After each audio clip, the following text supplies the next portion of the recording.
A maioria das pessoas não gosta de companhia, gosta de distração. E é por isso que provavelmente você nunca foi uma pessoa sociável por natureza. Em casa, você cresceu ouvindo da sua mãe para chegar e falar com todo mundo na festa de família, que na escola você precisa ter um grupinho de amigos, e no trabalho e na faculdade você precisa fazer network, nunca jamais ser uma pessoa sem contatos. Já te digo que essas situações não têm problema em si mesmas, mas que por causa delas você aprendeu a fugir de si mesmo e a pensar que é uma pessoa social, quando na verdade você passou tanto tempo buscando se cercar por pessoas que não conseguem mais ficar sozinho. Olha o cenário do mundo ao redor. Ninguém sabe ficar sozinho. O sinônimo de relaxar é ficar pendurado no celular vendo stories. E não seja hipócrita de dizer que não. Porque eu mesmo sinto essa necessidade de ver tudo e postar tudo. Porque ninguém quer se sentir invisível. Ninguém quer ficar sozinho. E é por isso que você e eu temos medos. O grande filósofo Blaise Pascal explica isso. Blaise Pascal já tinha percebido algo curioso sobre a natureza humana. Ele escreveu uma frase que parece ter sido feita para descrever exatamente o nosso tempo. Toda infelicidade dos homens vem de uma única coisa: não saberem permanecer em repouso em um quarto. Pensa um pouco sobre isso. Pascal estava dizendo que grande parte do sofrimento do humano nasce da incapacidade de simplesmente ficar em silêncio consigo mesmo, sem distrações, sem entretenimento, sem algo ocupando a gente o tempo todo.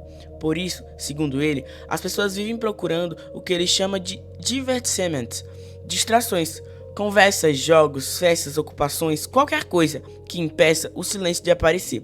Porque quando o silêncio finalmente chega, surge algo que muita gente prefere evitar: o próprio pensamento. Você e eu temos medo do autoconhecimento, porque nós não fomos ensinados a nos conhecer, e quando paramos para pensar nisso, ficamos assustados. Eu vou te contar uma história minha. Eu tinha um sério problema para lidar com os meus sentimentos. Sem entender por que eu sou assim tão intenso com as pessoas e por que as coisas me machucam mais do que deviam, eu simplesmente descobri fazendo terapia que eu sou melancólico. E isso deu um boom na minha mente. Ao mesmo tempo que me confortou, me assustou, porque eu não me conhecia, sabe? Temos medo de buscar no íntimo porque temos traumas, tópicos sensíveis, e isso vai nos afastando cada vez mais de nós mesmos. E o que nos resta é focar na vida alheia. Mas não é só isso. A internet corrobora isso. Você posta uma foto para ter a atenção das pessoas e se sente cada vez menos sozinho. Então talvez a questão não seja que você é uma pessoa extremamente sociável. Talvez a questão seja outra. Talvez você apenas tenha aprendido a usar as pessoas como distração. E isso não significa que as relações humanas não sejam importantes. Elas são fundamentais. O problema é quando o contato vira uma fuga de si mesmo. Quando cada conversa, cada festa, cada mensagem no celular funciona como um anestésico contra o silêncio. O Pascal chamava isso de divertimento. Tudo aquilo que fazemos para não encarar nós mesmos. E quando você começa a olhar para a própria vida com honestidade, percebe algo desconfortável. Muitas vezes não estamos buscando companhia, estamos buscando barulho, porque barulho impede que a mente faça perguntas difíceis. Quem sou eu? O que eu realmente quero? Por que certas coisas me machucam tanto? Enquanto estamos cercados de estímulos, essas perguntas ficam abafadas, mas quando o silêncio aparece, elas voltam. Existe um experimento psicológico que ilustra isso de forma assustadoramente clara. Pesquisadores colocaram algumas pessoas sozinhas em uma sala por cerca de 15 minutos. Não havia celular, não havia música, não havia nada para fazer. Apenas ficar sentado pensando. E antes do experimento começar, os participantes receberam um pequeno aparelho capaz de dar um choque elétrico em si mesmos. Todos disseram que preferiam não usar o aparelho. Ninguém queria levar choque, mas quando ficaram sozinhos na sala, algo curioso aconteceu. Muitas pessoas não suportaram o silêncio por muito tempo. Algumas começaram a apertar o botão e a aplicar choques em si mesmas, apenas para sentir alguma coisa, para quebrar o vazio. Pense nisso por um momento. Entre ficar em silêncio com os próprios pensamentos ou levar um pequeno choque elétrico, várias pessoas escolheram o choque. E isso diz muito sobre a natureza humana. O silêncio revela coisas que muitas vezes passamos a vida inteira tentando esconder. Lembranças que doem, seguranças, frustrações, medos que nunca foram resolvidos. Quando você fica tempo sozinho o suficiente, a mente começa a abrir gavetas que estavam fechadas há anos. E é por isso que tanta gente prefere se manter ocupada o tempo todo.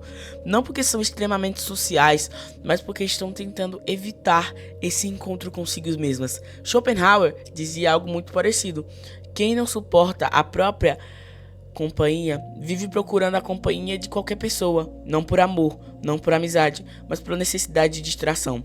Existe uma ideia antiga, repetida por vários filósofos ao longo da história, conhecida como "conhece-te a ti mesmo". Essa frase antiga estava gravada no templo de Apolo de Delfos, na Grécia Antiga. Filósofos como Sócrates acreditavam que a maior tarefa de um ser humano era justamente essa: aprender a olhar para dentro. Mas isso não é simples, porque olhar para dentro significa encontrar coisas que talvez você preferisse não ver. Significa perceber as suas próprias contradições, seus medos, suas fraquezas, e por isso, desde a antiguidade, muitos pensadores diziam que poucas pessoas realmente fazem esse caminho. Talvez por isso que a solidão assuste tanto, não porque a ausência de tantas pessoas, é a presença de si mesmo. Quando não há distrações, não há plateia, não há conversa, sobra apenas você. Quando você nunca aprendeu a lidar com isso, o silêncio parece um inimigo. Mas existe uma ironia curiosa aqui. As pessoas passam a vida inteira tentando fugir de si mesmas, mas ao mesmo tempo dizem que querem se encontrar. Talvez o verdadeiro problema nunca tenha sido a solidão.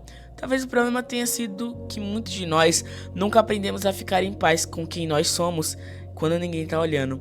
Agora eu quero saber uma coisa com sinceridade. Você realmente gosta da companhia das pessoas? Ou às vezes só tá tentando fugir do silêncio? Comenta aqui embaixo, porque eu leio todos os comentários e quero muito entender a sua visão sobre isso. E se esse tipo de reflexão te faz pensar um pouco mais sobre você mesmo, já se inscreve no canal. Aqui a gente fala sobre filosofia, comportamento humano e aquelas perguntas que quase ninguém tem coragem de fazer. Porque às vezes a pergunta mais difícil não é sobre o mundo, é sobre nós mesmos.